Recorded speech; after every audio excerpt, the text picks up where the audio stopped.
Lucille Ball revealed the 6 actors she had an affair with.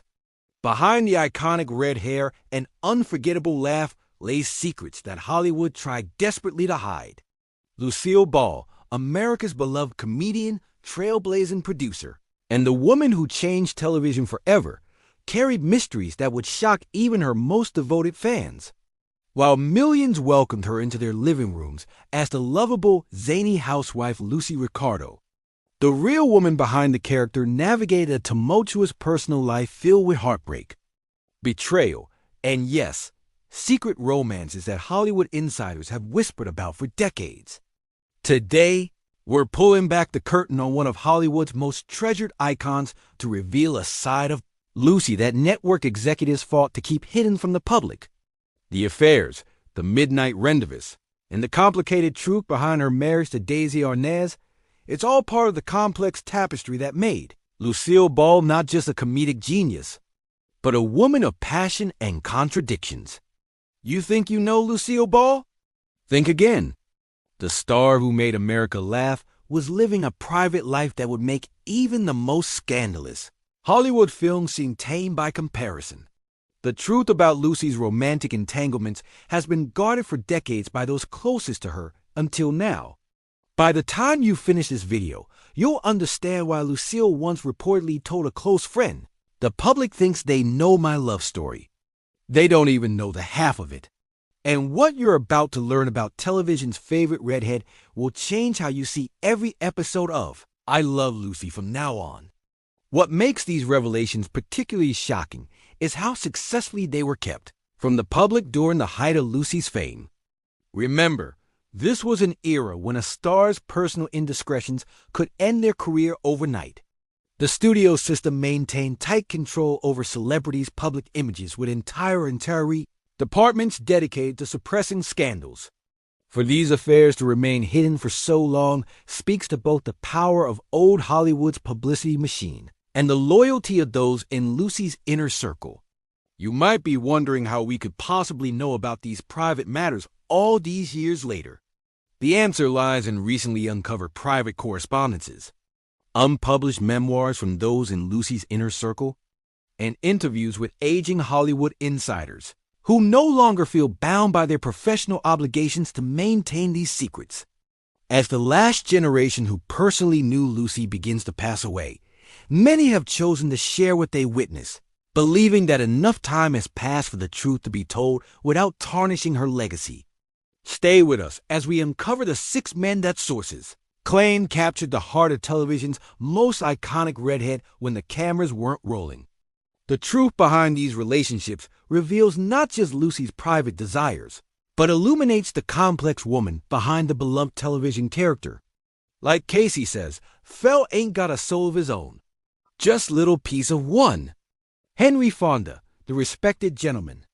In the 1930s, before she became a household name, Lucille Ball was working as a contract player at RKO Studios. It was there that she crossed paths with Henry Fonda, already an established leading man known for his integrity both on and off screen. The two worked together during Lucy's early Hollywood days, and according to studio insiders, there was an undeniable chemistry between them. Several production assistants from that era claimed there was a brief but intense connection between the actors, one that never made headlines but was whispered about on set. What made this alleged affair particularly noteworthy was that both were married at the time. Yet, according to Jane Fonda's autobiography, her father had a pattern of falling for his co-stars, making such a connection plausible. A wardrobe assistant who worked with both stars told Hollywood historian Robert Mattson, she said Henry was the first man who made her feel respected, not just looked at. In those days, actresses were treated like pretty objects, but Fonda discussed ideas with Lucy, asked her opinions. That intellectual connection was more seductive to her than any physical attraction.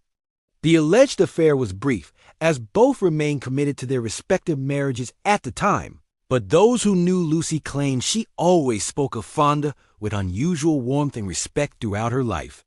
When asked about Fonda years later in a 1970s interview, Lucy reportedly smiled and said only Henry was a gentleman in every sense of the word before changing the Subject: what many fans don't realize is that Lucy and Henry maintained a lifelong friendship after their rumored affair ended.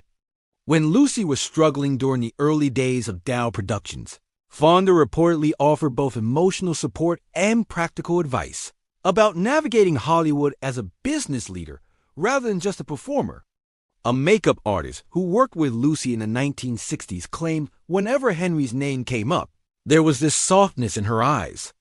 Not romance exactly, more like deep appreciation. She once told me that when everyone else in Hollywood saw her as just another pretty starlet, Henry saw her potential as a comedian and a businesswoman that meant everything to her. This pattern of Lucy being drawn to men who recognized her intelligence and talent would repeat throughout her life, suggesting that for her, intellectual connection was often as powerful as physical attraction. Well, you see, I'm fat and you're ugly, but I can tell you. 2. Orson Welles, the dangerous genius. If Lucy was drawn to intelligence and creativity, then her rumored affair with Orson Welles fits perfectly into that pattern. During the early 1940s, when Welles was running his Mercury Theater and becoming the wonderkin of Hollywood with Citizen Kane, he and Lucy were known to have long private lunches that raised eyebrows throughout the industry. According to Mercury Theater actor Norman Lloyd, Orson was fascinated by Lucy's mind, her comedic timing, her understanding of physical comedy. Their connection wasn't just physical, it was intellectual. He saw in her what RKO executives couldn't see, that she was a comic genius. What makes this rumored affair particularly interesting is that Desi Arnaz was reportedly furious about their friendship. According to Duluth staff members, whenever Welles would call the office or visit the studio lot, Desi would become noticeably agitated. One receptionist recalled, Mr. Arnaz would demand to know exactly how long Mr. Welles had been there and what they had discussed. It was one of the few times we saw him truly jealous. A close friend of Lucy's, quoted in several biographies but never named, stated simply, he was a genius, and she loved dangerous men. Orson was both brilliant and unpredictable, everything that fascinated her.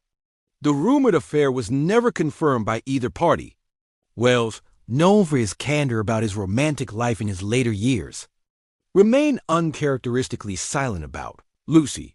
When pressed in a 1975 interview about their relationship, Welles responded cryptically, some connections are too meaningful to be reduced to gossip, and refused further comment.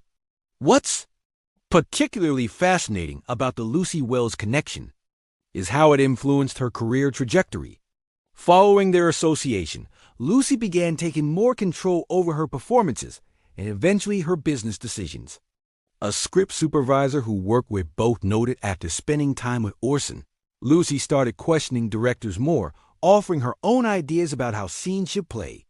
It was like he awakened something in her, a confidence that she could be more than just a pretty face reading lines. Film historian Katherine Johnson wrote in her analysis of Lucy's career, the timing is impossible to ignore. Lucy's transformation from a middling contract player to a woman, determined to control her own career, coincided with her association with Welles. He was known for empowering actors he believed in.